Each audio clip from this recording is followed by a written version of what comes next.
Hello guys, welcome back. So ngayon ay araw ng linggo. So maganda yung panahon, medyo mainit. So ramdam na yung summer. Napunta pala kami sa ano, guys, sa falls. Kasi may falls dito guys, sa Sulong Falls, sa Catanduanes. So maligo kami. Ito na-close na pero minsan may naliligo dito paminsan-minsan guys. Mga taga dito lang. Pero sa mga taga ibang lugar, so hindi po na sila pwede. So pupunta kami doon guys, ligo tayo. Mainit yung panahon. So yan yung lugar guys. Ito pa yung dati punta sa Sulong Falls. So yan.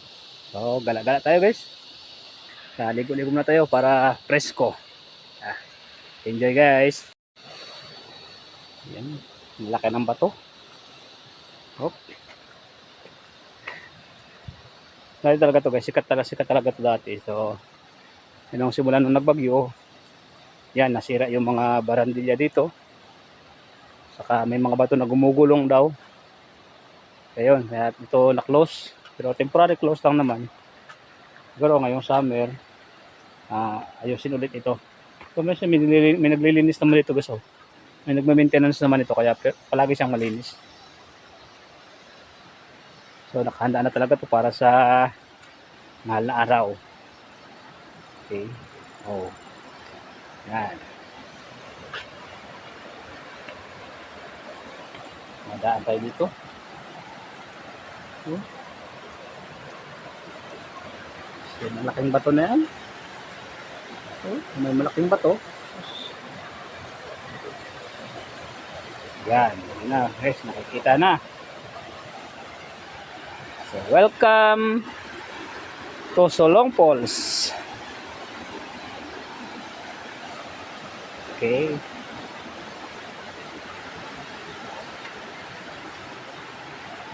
Happy Sunday everyone. Sana po palagi po kayong nasa mabuting kalagayan. Kaya po yung kasama ko, dalawa.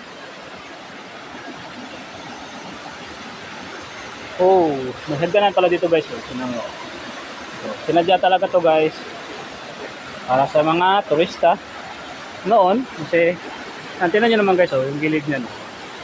So may paminsan-minsan naglalandslide na. Siguro i-develop ulit ito.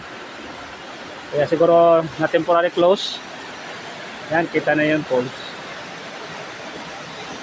Yan, may tubo pala dyan.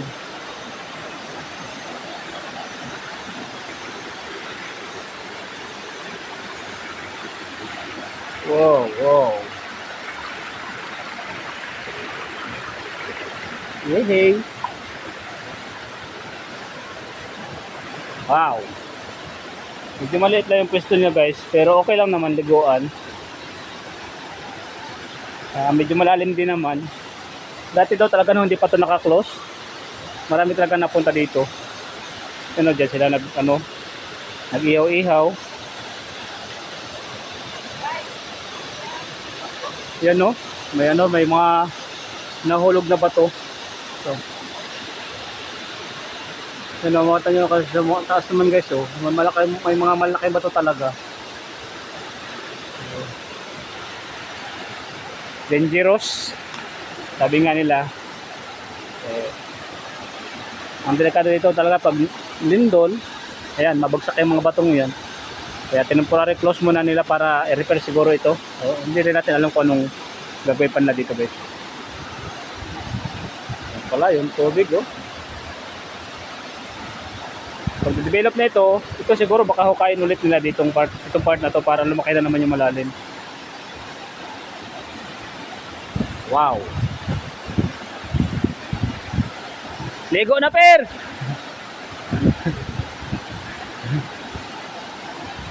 Nasaan naman si Paralose? Hoy, Paralose! Nasaan naman yun si... Oh, huwag mo sabing malokso ka dyan, tapos mabagsak ka, may batong malaki. Guys, magligo muna tayo guys. Oh, grabe. Nandito lang ng tubig, tapos sobrang lamig guys. Hala. Ano siya guys, may bakal siya guys dito. So, pag hindi ito napansin, delikado siya guys. May naka-offset na bakal, medyo matulis na pati. Sa mga maliligo dito, ingat-ingat lang po tayo.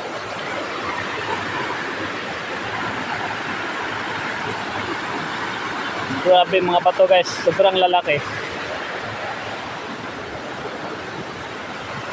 So nga pala, dito nga pala kami guys dumadaan. Imagine nyo yun guys. Sa taas na yan, akalaan nyo walang daan yan, pero mayroon dyan guys. Dito kami dumadaan papunta dun sa area, yung pinagtataniman namin sa, anong tawag nyo, Sayaw. Doon kami napunta. Malayo din, siguro mga, ano dyan, 3 kilometers o 2 kilometers ba? Pero mas malayo doon sa kabila. Talaga, sinimento na talaga nila dito guys. Ang tubig nga pala dito ay talagang, yung lamig niya ay parang ice water. Wow.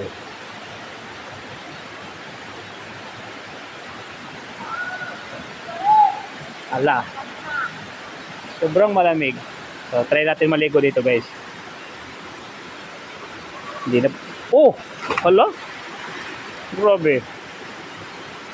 Tumalo na siya guys.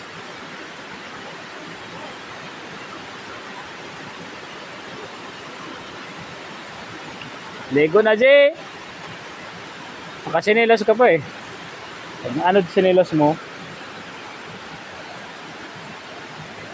Oh! Sana wag ka matumba. Grabing lamig.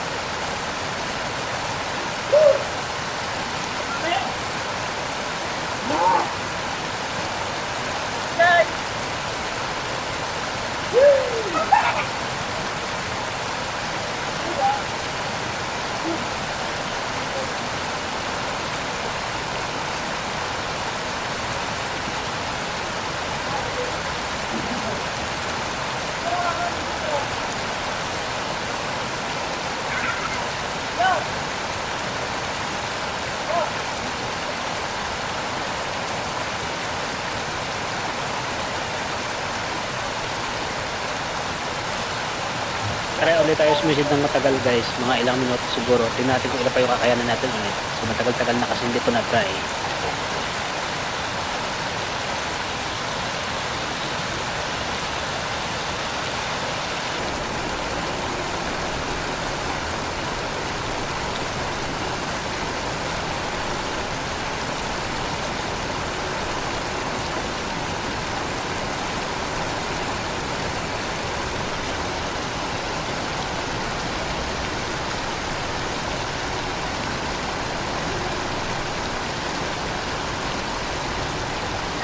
Natulala na yung kasama ko guys.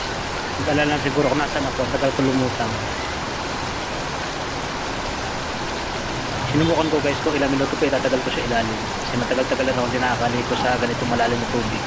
Kinaya pa naman guys. Grabe kasi masama ko. Hanggang hindi pa siya gumagalaw. Tatawa kami dyan kanina niya guys.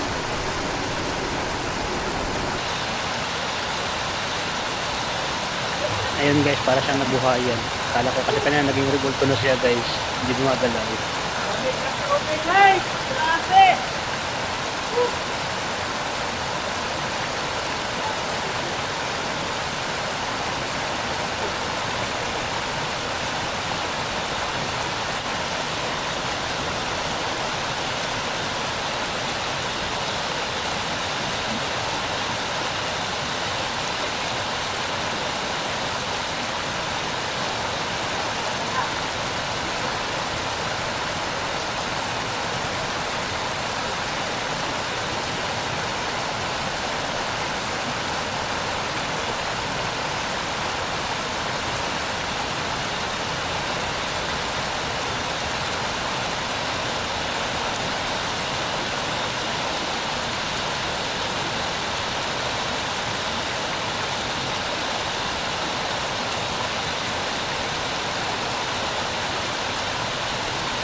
Sarap ng tubig guys, malamig. Tamang-tama liguan.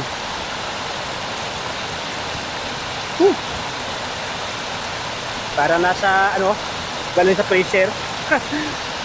Wow, grabe guys.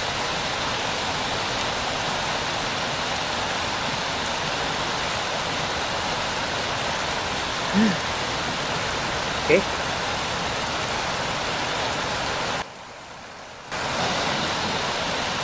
So ayan guys, matapos na kaming maligo. So, uwi ano muna. Magpalamig. So mayroon bagong naliligo, mga kabataan. So, ingat-ingat kayo dyan. So naman kami. Doggy!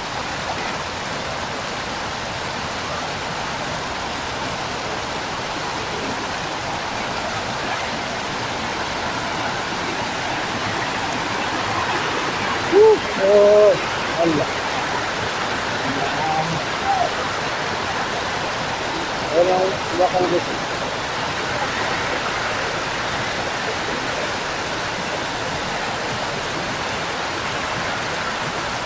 Uwi na tayo. Presko ng pakaramdam.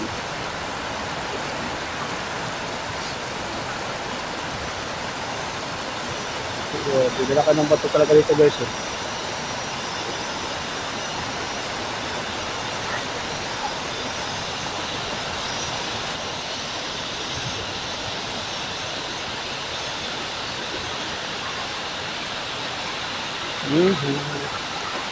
Be careful.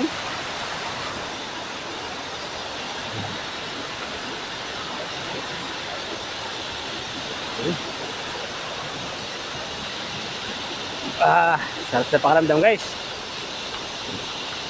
Naligo.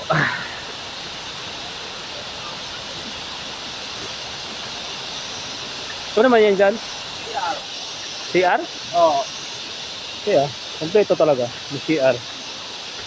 So may hagdan na pa pala doon pababa guys. Para, ano, gala-galaan. So may batong malaki doon. Pwede silang tumakit doon. Selfie-selfie. So nice. Nice na nice yung lugar. Kaya lang sa ngayon, parang hindi mo na sila natanggap ng mga turista dito kasi, ano, temporary close nga. Malaki ng bato na yan guys. Oh. Hanggang sa taas, malaki pa sa bahay. Tapos ilalim niya may butas na malaki yan. Ako anong may nakatira dyan. Tabi-tabi. So, doon tayo sumilip. Baka magkagulitin tayo dyan guys. Oh wow. Iwanan ako ng mga kasama ko.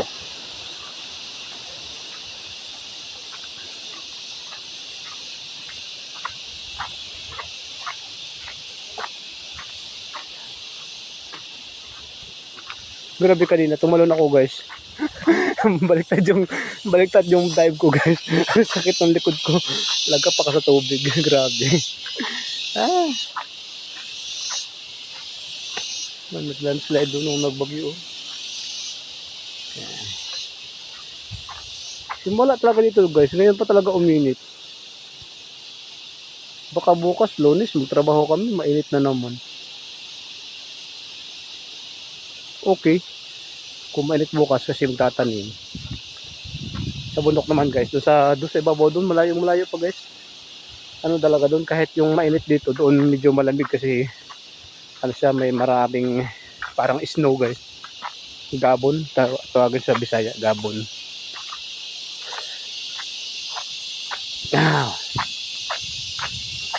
Hanggang dito.